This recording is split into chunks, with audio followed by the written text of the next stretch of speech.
Greetings, everybody. No, I'm good. Greetings to the honorable members of the World Sikh Parliament. I am so thrilled to be here. My name is Assembly Member Jessica Gonzalez Rojas, and I represent the neighborhoods surrounding this community: Jackson Heights, East Elmhurst, Corona, Woodside, and Astoria, home to many Sikh families. I am so proud that there are over 10 countries that are represented here today, and that you all are on your 4th global session of the World Sikh Parliament.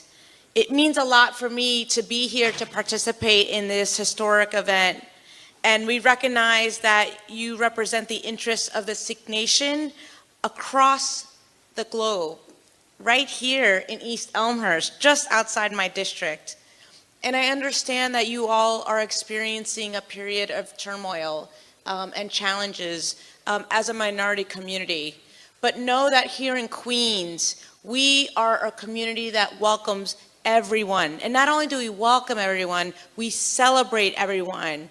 And the Sikh community has been at the forefront of leadership and community and power building across not just our borough, but across the whole state.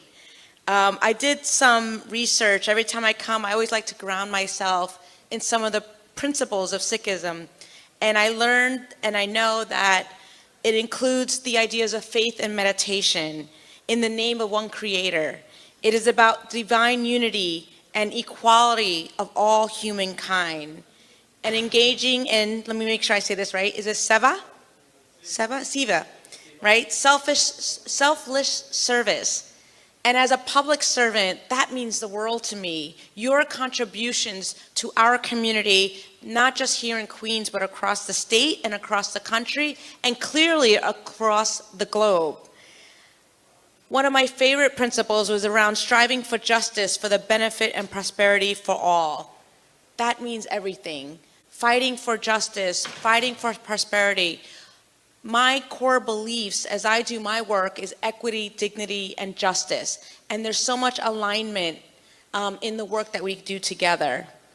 And I know Guru Nanak, yes, initiated the concept of langar and offering free food to people of every caste, background, and age in the community. And I've seen langar in action. During the pandemic, it is a Sikh community that partnered across my district to help ensure that we were addressing the hunger that our communities were experiencing. And we saw how there were families waiting around blocks at food pantries where they were picking up some goods, but it was the Sikh community in the World Sikh Parliament that came and brought hot food, hot, delicious food with love to so many of those community members. And we got to partner on this so often, and I thank you so much for your leadership. So those are principles that are very important to me. You all are welcome here in Queens. I thank you for choosing East Elmhurst as your place of gathering for this historic occasion. And again, I want to just congratulate you for the incredible work that you do, not just here in New York City or in Queens, but New York State, the United States of America, and every country that you all are representatives. So I'd like to call up the leadership, and I'd like to present a citation congratulating the World Sikh Parliament in celebration of the 4th global session of the World Sikh Parliament with gratitude for your contributions and service the Sikh community and culture does and contributes to in New York City, New York State, and across the globe. So come on up and congratulations.